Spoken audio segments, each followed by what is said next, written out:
بسم اللہ الرحمن الرحیم۔ السلام علیکم ویورز۔ دوستوں، عبدالحفیظ شیخ صاحب کو وزارت خزانہ کے قلم دان سے ہٹا دیا گیا ہے اور حماد اظہر صاحب اس وقت وزارت خزانہ کا قلم دان سنبھال چکے ہیں۔ عبدالحفیظ شیخ صاحب کے بارے میں ایک خاص بات آپ سے شیئر کرنا تھی کہ عبدالحفیظ شیخ صاحب غیر منتخب وزیر خزانہ تھے۔ وہ منتخب باقاعدہ انتخابات کے اندر الیکشن جیت کر ایم این اے بن کے اس کے بعد وزارت تک نہیں پہنچے، بلکہ غیر منتخب شخص تھے۔ پاکستان کے قانون میں یہ شق موجود ہے کہ کسی بھی شخص کو، پاکستانی شہری کو، پاکستان کی کوئی بھی وزارت دی جا سکتی ہے 6 مہینے کے لیے، چاہے وہ منتخب ہو یا منتخب نہ بھی ہو تو وہ بھی 6 مہینے کے لیے وزیر بن سکتا ہے کوئی بھی شخص۔ لیکن اس 6 مہینے کا جو دورانیہ ہے، اس کے دوران اس شخص کو جو وزارت کے عہدے پر موجود ہے، اس کو قومی اسمبلی یا سینٹ کے اندر انتخابات جیت کر منتخب ہونا لازمی ہے 6 مہینے کے اندر۔ لیکن عبدالحفیظ شیخ صاحب کو ابھی وزارت کا قلم دان سنبھالے تقریباً 2 ماہ سے کچھ دن اوپر ہوئے تھے کہ عبدالحفیظ شیخ صاحب سینٹ کا الیکشن ہار گئے۔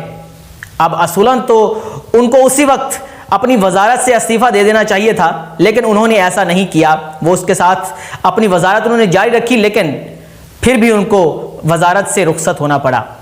وہ وزارت سے رخصت ہو گئے، کچھ ماہ ان کے پڑے تھے، اس کے بعد بھی ان کو وزارت سے فارغ کر دیا جانا تھا، لیکن وہ کچھ دن پہلے ان کو فارغ کر دیا گیا۔ اس کے بعد وزارت کا قلم دان حماد اظہر صاحب کے سپرد کر دیا گیا ہے۔ اس کے علاوہ ایک اور جو بات بتانی ہے فواد چودھری صاحب کے حوالے سے ہے کہ جب حکومت کا آغاز ہوا تو فواد چودھری صاحب کو وزیر اطلاعات بنایا گیا۔ فواد چودھری صاحب نے اپنی وزارت کے جوہر کچھ اس طریقے سے دکھائے کہ جہاں پر بھی پروگرام کے اندر جناب موصوف کی رونمائی ہوتی، کسی بھی ٹی وی شو کے اندر، موصوف وہاں پر کسی نہ کسی صحافی کو تھپڑ مار دیتے تھے۔ 2 بڑے صحافیوں کو تھپڑ مارنے کے بعد عمران خان صاحب کو ان کی یہ چوکوں اور چھکوں کی جو اننگز تھی بڑی اچھی لگ رہی تھی، ان کو بڑا بہترین، ان کو مزہ آ رہا تھا عمران خان صاحب کو، لیکن صحافیوں کے بس شدید اعتراض کرنے پر ان کو وزارت سے ہاتھ دھونا پڑے، ان کو وزارت سے فارغ کر دیا گیا صحافیوں کے احتجاج پر۔ اس کے بعد ایک اور غیر منتخب خاتون کو بطور معاون خصوصی اطلاعات کے طور پر، یعنی فردوس عاشق اعوان صاحبہ کو اس سیٹ پر، یعنی کہ فواد چودھری صاحب کی نشست کے اوپر متمکن کر دیا گیا۔ اب فردوس عاشق اعوان صاحب کے بعد جب ان کو ہٹایا گیا فواد چودھری صاحب کو، تو ان کو وزارت سائنس و ٹیکنالوجی دے دی گئی۔ شروع میں تو انہوں نے اپنی جگہ پر آنے والی فردوس عاشق اعوان صاحب کی کارکردگی پر شدید تنقید کی، کیونکہ ان کو اپنے سینگ لڑانے کے لیے کوئی مل نہیں رہا تھا۔ پھر ان کو وزارت سائنس و ٹیکنالوجی میں مفتی منیب الرحمان رویت حلال کمیٹی کے چیئرمین نظر آئے۔ ان کے ساتھ ان کی سینگوں کی جب لڑائی ہوئی تو ان کو وہ کمی جو ادھر پوری نہیں ہو پا رہی تھی ادھر پوری ہو گئی، تو انہوں نے فردوس عاشق اعوان صاحب پر تنقید کرنا چھوڑ دیا اور بالآخر مفتی منیب الرحمان صاحب کو اپنے عہدے سے ہٹا کر دم لیا۔ یہ تھا ان کا سارا ٹینیور۔ اب اس کے دوران دوبارہ ان کو وزیر اطلاعات بنانے کی جو خبریں آ رہی ہیں، جو شبلی فراز صاحب تھے ان سے پہلے، وہ تو شبلی فراز صاحب تو شریف آدمی ہیں، احمد فراز جو بہت بڑے شاعر ہیں ان کے بیٹے ہیں، وہ کبھی بھی اپنی محفلوں کے اندر جہاں بھی ان کی کبھی کوئی میٹنگ ہو تو وہ وہاں پر اپنے والد کا شعر سنانے کے بجائے دوسروں کا شعر سنانے پر اکتفا کرتے ہیں، لیکن بہرحال وہ شریف آدمی ہیں، تو وہ تو تھپڑ مارنے کی جسارت نہیں کر سکتے، نہ ان کے پاس کوئی ایسی جو ہے وہ ان کی طبیعت ایسی نہیں ہے۔ تو اب دوبارہ سے عوام کو، پاکستانی عوام کو وہ تھپڑوں کا ماحول دیکھنے کو مل سکتا ہے۔ اب کیا ہونے جا رہا ہے، اب دیکھتے ہیں کہ ان کو وزارت اطلاعات کا قلم دان دوبارہ دیا جاتا ہے یا نہیں دیا جاتا۔ اس بات کا فیصلہ آنے والا وقت کرے گا، یا خان صاحب کریں گے خود، یا ان کی کابینہ کرے گی، یا جیسے بھی کوئی طریقہ کار ہوگا۔ اس کے بعد مجھے آج کل بڑی تاریخی باتیں بہت یاد آ رہی ہیں ناظرین، لیکن اس سے پہلے میں آپ کو بتاتا چلوں کہ میں ہوں مبشر نظر اور آپ دیکھ رہے ہیں میرا یوٹیوب چینل۔ میرے اس چینل کو سبسکرائب کریں، جو لوگ میرے اس چینل پر نئے ہیں وہ اس کو لازمی سبسکرائب کریں اور ساتھ میں موجود بیل آئیکن کو پریس کریں اور آل نوٹیفیکیشن آن کریں تاکہ میری ویڈیوز کے نوٹیفیکیشن، تازہ ترین نوٹیفیکیشن آپ تک بر وقت پہنچتے رہیں اور آپ کو میرا یہ تعلق قائم رہے اور میں اسی طرح پوری ذمہ داری کے ساتھ آپ تک تمام حقائق پہنچاتا رہوں۔ بات کر رہا تھا کہ مجھے آج کل بہت یاد آ رہی ہیں کچھ تاریخی باتیں۔ ایک روایت مشہور ہے کہ آتش نمرود کو بجھانے کے لیے ایک چھوٹی سی ہدہد اپنی چونچ میں پانی لے کر آ گئی۔ لوگ اس پر ہنسے، طنز کیا کہ تم یہ آگ کیسے بجھا سکتی ہو؟ اس نے کہا جی میں مانتی ہوں کہ میری یہ چھوٹی سی چونچ سے آگ تو نہیں بجھ سکتی، لیکن ابراہیم کی آگ کو بجھانے والوں میں میرا نام تو آ جائے گا۔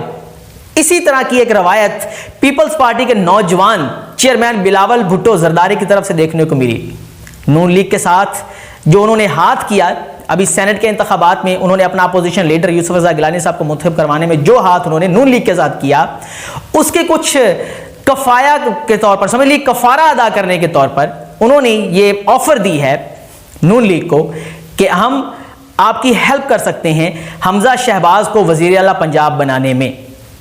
اب یہ تو وہی بات ہوئی نا کہ آگ تو بجھ نہیں سکتی، لیکن آگ بجھانے والوں میں جسٹ نام لکھوانے کے لیے موصوف تشریف لے آئے ہیں اور یہ کوشش کر رہے ہیں کہ وزیر اعلیٰ پنجاب شہباز شریف صاحب کے بیٹے حمزہ شہباز کو بنائیں۔ اب ذرا ہم دیکھتے ہیں کہ ان کے پاس یہ پاور ہے بھی نہیں۔ اس سے پہلے رانا ثناء اللہ صاحب نے کہا کہ آپ اپنی جو ہے نا یہ چونچ والا جو آپ کا چھوٹا قطرہ پانی کا نا یہ اپنا پاس آپ رکھیں۔ تو اب ہوا کہ اب ذرا ان کے دیکھتے ہیں، ذرا دلچسپ بڑی صورتحال ہے کہ ان کے پاس سیٹوں کا ہیر پھیر کیا ہے۔ پنجاب کے اندر جو پنجاب اسمبلی میں کل 371 سیٹیں، 371 سیٹوں میں کل جو حکومت ہے اس کے پاس 196 سیٹیں بنتی ہیں، جن میں سے پی ٹی آئی کے پاس 181 181 اور کاف لیگ کے پاس 10 اور حق پارٹی کے پاس 1 اور اس کے علاوہ جو آزاد ہیں وہ 4 ہیں، تو یہ کل ملا کے 196 بنتے ہیں۔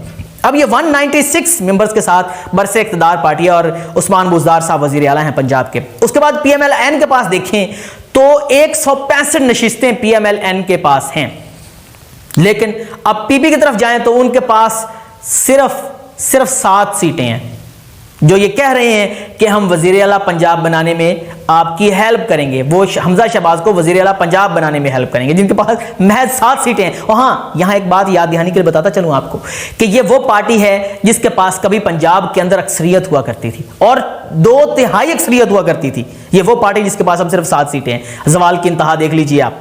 اب یہاں پر دیکھا جائے تو حکومتی پارٹی اور اپوزیشن کے درمیان فرق صرف 24 نشستوں کا ہے۔ تو پی پی کے بہت رہنما ہیں، مشہور رہنما ہیں حسن مرتضیٰ صاحب، ان کا دعویٰ ہے کہ حکومتی پارٹی کے 30 جو ارکان ہیں وہ اپوزیشن کی ہیلپ کرنے کے لیے تیار ہیں۔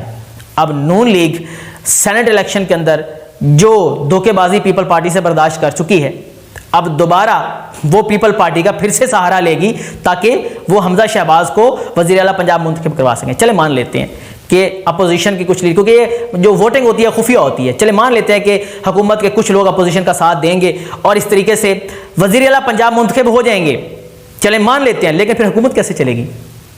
سوچنے کی والی بات ہے، حکومت چلنا پھر مشکل ہو جائے گا۔ وزیر اعلیٰ پنجاب تو منتخب ہو جائیں گے لیکن حکومت کیسے چلے گی، یہ ایک سوال ہے۔ اس کے بعد ایک اور اہم خبر آپ کے سامنے رکھنی ہے کہ کورونا 70,000 کیسز انڈیا میں سامنے آ چکے ہیں۔ لاہور کے اندر اور پنجاب کے اندر بھی شادی کی تقریبات اور دیگر تقریبات بند کرنے جا رہے ہیں، 1-2 دن کے اندر بلکہ بند کر دی گئی ہیں۔ اس کے دوران تمام سیاسی جماعتیں اپنے اپنے گھر بیٹھ چکی ہیں اور سکون سے ریسٹ کر رہی ہیں۔ اس دوران ایک ایسی سیاسی جماعت جس کو موقع مل گیا میدان خالی دیکھ کر، اس نے چاہا کہ کیوں نہ میں اپنی پوائنٹ سکورنگ کروں، تو جماعت اسلامی میدان میں آ رہی ہے اور اس کو جلد سے سوچ رہے ہیں اس ساری صورتحال میں۔ ان کو کوئی کرونا پروٹوکول کا خیال نہیں ہے اور کوئی جو پابندی لگائی جا رہی ہے اس کا خیال نہیں ہے، وہ کسی بھی آفیشیل سے اجازت لینا بھی مناسب نہیں سمجھتے اور جلسے پہ جلسہ دھڑا دھڑ جلسے کیے جا رہے ہیں۔ اور راولپنڈی کے لیاقت باز کا جلسہ بھی انہوں نے انتظامیہ سے پوچھے بغیر ہی کر ڈالا اور پھر ان کے اوپر پرچہ جات اور گرفتاریاں اور یہ سارا کچھ ہونے جا رہا ہے، لیکن کس کو فکر ہے، کیونکہ وہ تو خون لگا کے شہیدوں میں شامل ہونا چاہتے ہیں۔ سو دس از فرام ٹوڈیز ایپیسوڈ۔ انشاءاللہ پھر سے ایسی خبریں لے کر آپ کے سامنے حاضر ہوتا رہوں گا۔ اگلی پروگرام تک اجازت دیجیے، اپنے دوستوں کا، اپنے ارد گرد عزیز و اقارب کا اور اپنے اس چینل کا ہمیشہ کہتا ہوں خیال رکھیے۔ فی امان اللہ۔